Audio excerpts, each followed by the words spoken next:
welcome back to another Friday Finish Lines. Yes, you made it through another week. We had a great end of your week and a great start to your weekend. It's a beautiful Friday and it's a beautiful day, and I thank you for joining me here on my YouTube channel where I take motivational quotes and I use them on different topics in order to provide awareness and provide reminders and add some information into your life that you may not have known before. And so with that being said, my topic of discussion today is suicide prevention. In the month of September, suicide awareness or suicide prevention is, in this month, it's a big topic, and I'm going to bring awareness to it and allow you guys to hear two motivational quotes I think you're going to love, and also give you guys some identifications or identifiers in your life and in someone else in your life in order for you to help identify depressive states or suicidal thoughts and tendencies. And so with that being said, let's get right into it, all right? Alright guys, so for this first part, I'm going to kind of give my motivational piece and give you guys my opinions on asking for help, making sure that you are taking yourself out of toxic areas, making sure that you are taking care of yourself first and allowing yourself to heal and take accountability and become vulnerable in order for you to deal with your emotions, deal with traumatic events, and also remember that waking up every day, doing what you do every day is amazing, and that takes so much courage that you just have no idea. It may seem like little things, but honestly it is a big thing, especially for someone, or if you know of someone who has gone through such a traumatic event in their life or has come from the bottom and really worked their way up. And so the first quote I have for you guys today comes from Mary Ann Rad, and she says, "Courage doesn't always roar. Sometimes courage is a little voice at the end of the day that says, I'll try again tomorrow." Because we may fail over and over again. We may not fix the things that we want to fix. We may not become the people that we want to become, but we keep trying. We keep waking up. We keep getting at it, and we keep going to work, making relationships, doing what we can, taking care of ourselves, and that's what matters. We forget to congratulate ourselves, and we forget to realize how far we've come and realize the steps we've taken or the steps we've taken, and we fail to realize the steps we've taken or the steps that we are going to take in order to get to where we want to be. And for those of you who are in a depressive state or are feeling some type of depression come over you, one thing I have for you right now is to remember that you are not alone. There are so many groups, there are so many outreaches out there in order to help you and aid you in order to become better, because there are people who have been where you are, and there have been people who have experienced what you've experienced, and they have risen from the ashes, and they have come out and are testifying and letting people know that it is okay, because you too can make it out of this. And that is what you have to realize as well, is that one day your voice and your story is going to inspire someone else who is in that state or is in that position that you once thought you would never get out of. And the next quote I have for you guys says, "To anyone out there who's hurting, it's not a sign of weakness to ask for help, it's a sign of strength." Barack Obama. And this is a huge one. I believe is a really big part of people getting out of their own way and asking for help and putting themselves out there and realizing that they're not a burden on people. The things they are going through are valid, and that the things they have to say have impact, and they have meaning, and they have some type of,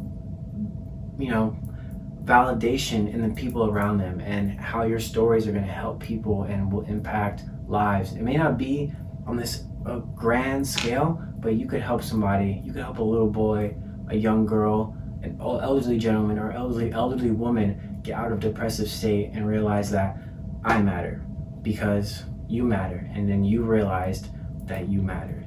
And so ask for help, become vulnerable. Especially for my men out there, I really stress to you guys that it is okay to be vulnerable. It's okay to talk about your feelings, and it's okay to get therapy, because at the end of the day, as men, we think, I gotta be tough, I gotta be strong, but taking care of yourself, taking care of your childhood traumas, your traumatic events, and making sure that you are taking accountability for what things that happened in your life, that is the first step to recovering and getting yourself out of a depressive state. Because depression comes over us, each and every one of us, in one way or another at some point in our lives, and it may not be so grand as it is for others, or may not have such an impact on you as it does for others, but you do feel sad, you do feel a stagnant position, and you do feel like there's nowhere for you to go because you feel like the next step you're going to take is going to be in the wrong direction. And we all feel that way, and we all are going to feel that way, I believe, because no one's life is perfect, and shit happens, and the world can be tough, and there is going to be a moment where you feel like this is it. This is my end all be all, and this is going to be the end of me. But realizing that it is not a point where you should ask yourself or tell yourself that what are my next options. It should be in a sense of you asking yourself, okay, how am I going to rise from these trials and tribulations that I have accumulated in this moment, and continue to push, continue to ask for help, and remember that you're not alone, and really seek professional help. In all of my videos, I have a suicide prevention line down below, and if you right now need to call it, please do. If you know of someone who could use it, please send it to them, because it not only hurts them, it is hurting them right now, but if they do go through with something so just, I can't even comprehend it sometimes when I hear about it. It's just so saddening. It affects the people around them so dearly. So please reach out, and please make sure you're checking in on your friends, but most importantly, checking in on yourself as well. And just remember that you're just not alone, and that you are truly loved, whether you see it or not. Because that's what I believe the depression does to you, is that it puts you in this box and doesn't allow anything positive to come in, and just leaves you in there with your thoughts rolling, and you feel like you're in a repetitive state, and that's what keeps you where you are. But once you get out of there, and once you break free, you'll realize that it was just in your head, and that you are getting better, and that you can get better through therapy, through some type of physical action, through something that you love, through your friends or your family, just finding that love, rekindling that fire, and making sure that you're seeking help, and remembering that you are not weak, but you are strong. Okay, sweet. So this second part of the video, I'm going to be giving you guys a little bit of a list of ways you can identify someone who's going through suicidal thoughts or is in a depressive state, and making sure that you are acting on it, making sure that you're checking on them, and making sure that you're helping them. Because as people who have experienced someone who has gone through a depressive state, or has had family members commit suicide or attempt suicide, you immediately feel this sort of, what could I have done more? When honestly the signs were always there.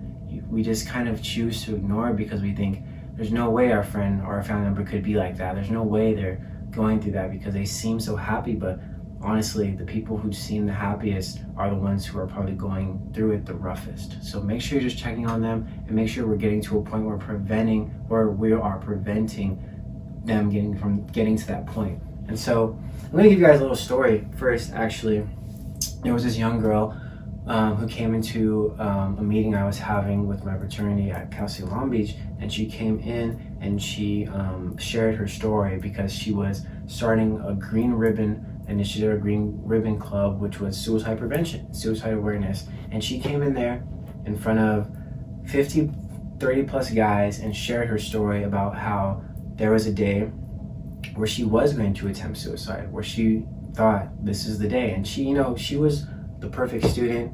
She went to a great school. She had good grades, but there was just something in her life that was missing, that she felt was empty inside of her. And then, you know what her friends did, or they noticed as soon as she walked by this dog, and she didn't pet it. She didn't go up to it. She didn't try to pet it. And that's when they knew that something was wrong. Something even as slight or small as that clicked in their mind and said, oh my gosh, something is up with our friend. And that saved her. And so what I'm going to be talking about today is I think it's like 7 things. The first one says, these are identifiers if someone in your life is going through a depressive state, and these are signs of a depressive or suicidal thoughts. And the first one is obviously talking about dying, or talking about hurting themselves, or some type of pain, or resolving some type of pain through kind of numbing themselves. The next one says feeling hopeless or no purpose. If you have a friend who is just stuck, or they don't know what they're doing, really try and help them, and reassure them that there is hope and that they will get out of this for sure. Next one is feeling trapped or a burden to others. Like I said, they feel like they're in a box and they feel like they can't reach out and they can't tell anybody because they think that no one cares. No one wants to hear that, and no one wants to hear me complain about how rough things are, because sometimes people think that people have it worse, but it's hard. Things can be hard. One says excessive drug use, alcohol or other drugs.